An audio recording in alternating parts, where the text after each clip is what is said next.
Hey everybody. As you probably know, there's a bloody conflict going on between Israel and Palestine right now, and the US and Canada have seen a large rise in demonstrations and protests by university students. To see what was going on at these, me and Jamal went to the Dalhousie Pro-Palestinian encampment in front of the administration building to see what the protesters were saying. I asked the organizers and protesters in attendance for a neutral, unbiased interview to discuss the protest and the conflict itself. They turned me down, and I thought I was out of luck, until Evelyn, a member of the Nova Scotia Revolutionary Communist Party, agreed to an interview. The following represents the views of the NSRCP, but not of the protest on campus. What follows is unedited footage.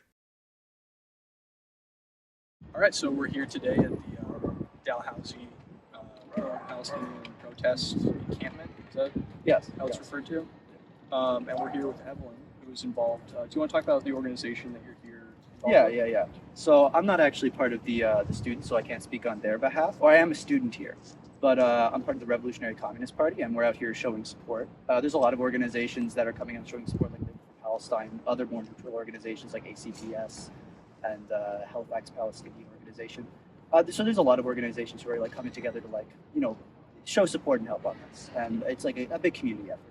So how did you personally learn about the conflict going on in Israel and Palestine? Oh, so I'm quite politically active. I'm a poli-sci major here on this campus. So pretty much from the even before the outbreak of the conflict on October 7th, on October 7th, there's like a long history that goes back. That again, if I don't want to, because I know you also do poli-sci, but I'm sure political science majors should know the history. Well, I think maybe if you wanted to give a quick summary for people who might not know as much. Yeah. Well, I mean, it starts off. How far back do you want me to go? Why don't we go to 1947? 1947. Can I go right before that, actually? Sure, yeah. So there's actually a big dispute within the Jewish community at the time. Before Zionism was even a thing, and it was at the creation point of Zionism, where you had the Jewish Bund and Zionists. And one was anti-Zionist Jewish faction, but you can see those traditions today in organizations like Jewish Forces for Peace and other organizations that are anti-Zionist. They believe we got to fight for civil rights here. And then you have the Zionists who are we need to go somewhere else. And their first target was actually Argentina. They backed out of it because bad idea.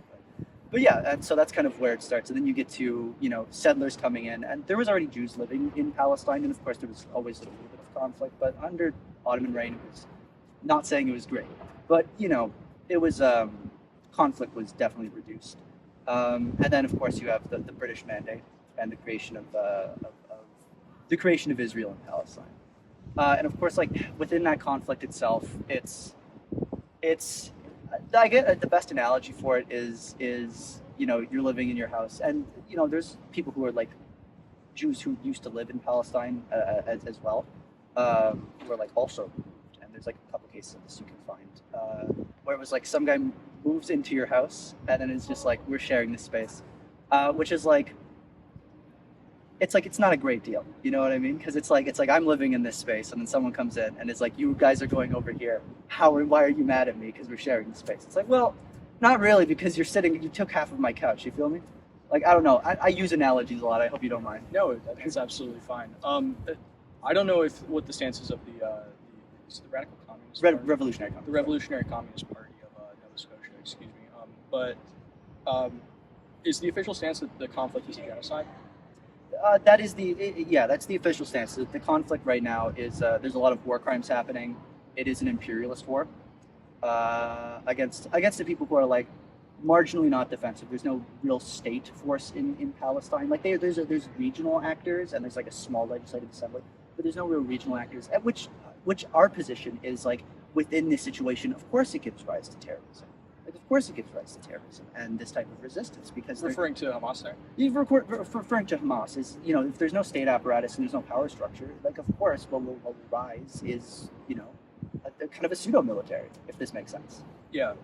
How did you determine that a genocide was going on in Hamas? How did you determine that a genocide was going on in Palestine? God, it depends on who you ask, but honestly, following genocide scholars currently, the majority of genocide scholars, even ones at this university, have been pointing at a genocide for a multitude of reasons. But really, the nationalist stance of Israel, which is I don't know if you know this, but they have like ethno nationalism in mind. So they're like, we need to keep a constant rate of, you know, people with Jewish heritage, primarily like European Ashkenazi heritage within the country. And so like with this like ethno nationalist position, as well as like, you know, the starving of Palestinians and like the overuse of war crimes, like the bombing of refugee camps, it's like you look at this and you go, okay, well this is purposeful. You know, like I understand in the first couple weeks in the war, I understand that people maybe take more of a neutral position and be like, oh, well, I understand because attack and there's a response, you know, much like 9/11. But then you see the difference, especially, and I guess this is more of my own beliefs, the difference between, you know, like what we did in Afghanistan with the Taliban and what is happening in Palestine is these are two very different situations. You know, the brutality is on a very higher level. And again, the purposeful bombing of refugee camps is really like it's like, you know, this is an atrocity. How did you learn about the refugee camp situation and as you say, the purposeful bombings? The United Nations. United Nations. Do you want to talk a little bit about the protests going on and what the goals are? The goals are, yeah. So the goals here at this protest is for the university to divest and pull its funding from the Israeli portion. And, you know, we've seen these protests again and again. We saw them in the States during Vietnam. We saw them in this very campus, I believe. I might be incorrect. You can fact check me if I'm wrong. But in Canadian campuses, you know, against apartheid in South Africa. And, you know, because a lot of the issue that a lot of the students have is I don't want my tuition going to war machines. And I feel like even if there wasn't like a genocide or even if no matter what your stance is, I understand students being like, I don't want my money going to war industries. I think that's a very reasonable demand. And what we're seeing, especially in the investments, I don't know if you know what the investments are. I'd love for you to inform me. Okay, it is weapons. You can find this on the Dalhousie Gazette. They posted back in December. I think it's vehicles, technology for missiles and drones, and their last investment is white phosphorus, which is a major war crime. And so a lot of the students are looking at this and they're going, production of white phosphorus. I don't want my money to go into that. This is like been banned by the UN since God knows when, even before the UN, it was banned in warfare. In what capacity are they? Like, are they invested in a certain company that develops white phosphorus? What's that company? The company? I have it on my phone. We can take it. Yeah. So you were talking about the white phosphorus investments of Dalhousie. How have you been researching what Dalhousie's invested in? Like, is their portfolio public? I don't know if their portfolio is public, but I know that their local news site, the Gazette, has been posting these investments for what is disclosed. Because not everything is disclosed. The university is keeping stuff behind closed doors. But they do have stuff public. And again, the Dalhousie Gazette did say, and I have it right here, is the company that they're investing in that produces white phosphorus is ICL Israel Chemicals Ltd. And so this is 100% something that they are doing. Again, you can find it through the Dalhousie Gazette. They posted it back in December 1st. I'll even send you the link after if you want to, like... I might get in touch with them, but do you know where they found that? Where Dalhousie Gazette found it? Not 100% sure where they found it, but I will trust them because it is the university's newspaper. So it's the university itself saying, like, we do this. You know what I mean? Yeah. So would it be fair to say the goal of this protest is to get divestment from those assets? Yeah. It's essentially pull our tuition from the war economy, which is, again, I think a very noble thing to do, in my opinion. I think it's reasonable even under any war condition. I think students, have the right to be like, I don't really want my money going to, munitions or warfare. Is there any talk about a tuition strike or something like that, or is the encampment the main thrust of the protest at this point? So from the perspective of the Revolutionary Communist Party, we would love to see a tuition strike. However, no, the student union has been pretty silent on that. But we've been trying to push for the student union for a while to do a tuition strike. Have you been in touch with the DSU? Do they have a public stance on this issue? We've been in touch with the national union. They have the stance that they want to do it, but the local union has not. So I just want to ask you one more thing. So there's a lot of conflicts going on in the world right now. Yes. There's a humanitarian crisis. A lot of people are calling it genocide in Sudan. Yes. In the Congo, there's similar stuff going on. Why do you think this crisis has taken the front seat of what our generation is focused on? I think it's because the West vested interest because of imperialism. It's because it strikes more towards home if it's because our nations are involved with it. Does this make sense? Like, our nations are directly involved with it. Israel is a part of NATO, and so it's a NATO country that we all see and everyone recognizes as a first world country, and that are held up as, like, beacons of hope and democracy. And it's doing these terrible things. I do think people do need to focus on, like, Sudan and Nicaragua and other humanitarian crises across the globe, but it's difficult to do something about this. You know what I mean? Like, what can we do here for the situation in Sudan, where there's two sides fighting, and there might be some West vested interest, but it's not as big as this. Where it's like, with this in Israel, we can do something about it. You know what I mean? We can stop arms shipments, we can divest, and we can do something. And I think that's why it's in focus, because we can do something about it. And also the clear brutality of the situation. The internet has really highlighted this, because the war is being filmed on all sides, essentially, which is, we're not seeing as much in Nicaragua and Sudan. There's a lot more news coverage, which makes it much more prevalent. And again, it is very important. And I'm not going to take away and say that people should stop focusing on this and start focusing on this stuff. I think that people should be focusing on this right now, because again, we can do the most impact here to try and at least slow down and hurt the partnership a little bit. And I think that's yeah. That makes sense. Yeah. After my interview with Evelyn, we noticed a man walking through the encampment and trying to start a discussion with protesters. At first, he declined an interview, but later accepted. What follows is unedited footage. We're here with a local community member who was walking by the protests. What brought you out today? Well, I heard there was a protest going on here, which seems to be pro-Palestinian, pro-Gaza, I think pro-Hamas. I'm reading the signs and trying to ask some of the people who are protesting what they're protesting about. They're not really very forthcoming with answers. Two fellows who were sitting there said they were told by the organizers not to answer any questions. When I asked questions about which genocide and how many Hamas terrorists were killed by Israel, they said, how would we know? And then when I kept asking these type of questions, they said I'm being aggressive and to move away. And it's hard to understand how people are promoting peace or promoting freedom, but they're not allowed to have a real dialogue. And when you attempt a dialogue, they immediately shut you down. And some of the signs they're talking about I'm being aggressive. Well, calling for, I think one of the signs says here, worldwide intifada. Another one says from the river to the sea.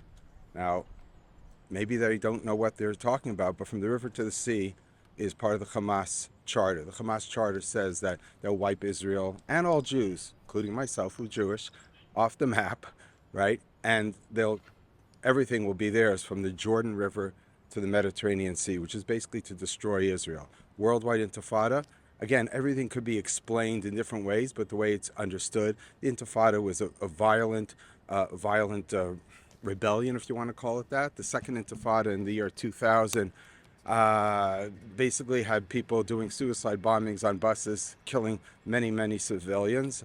I had a cousin who was almost killed actually there, not in a bus, but he was taken out of his car and beaten almost to death. Luckily he survived.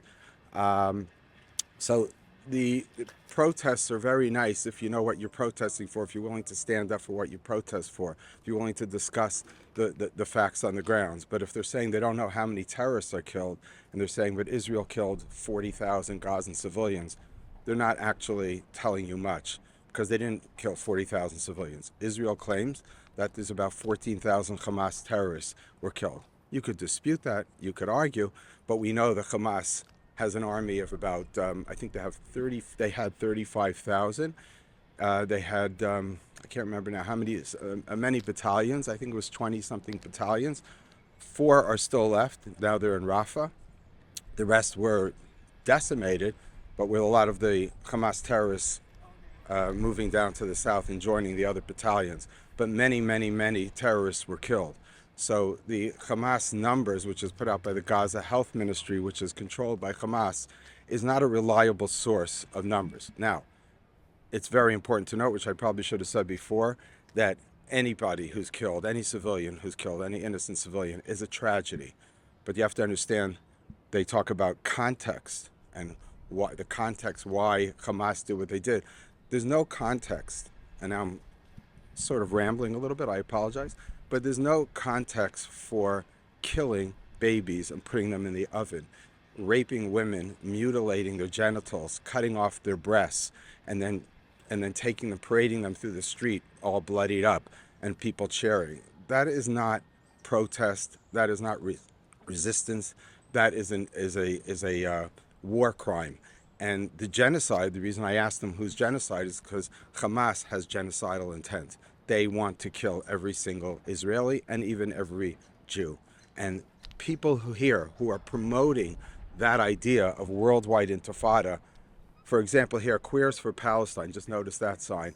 Well, what happens to queers in Gaza is that they're killed.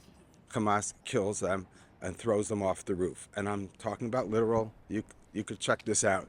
So why would queers be for Palestine if they want to stand up for a terrorist organization that's willing or wants to kill every single Jew, and including any gay, lesbian, queer? They don't want them.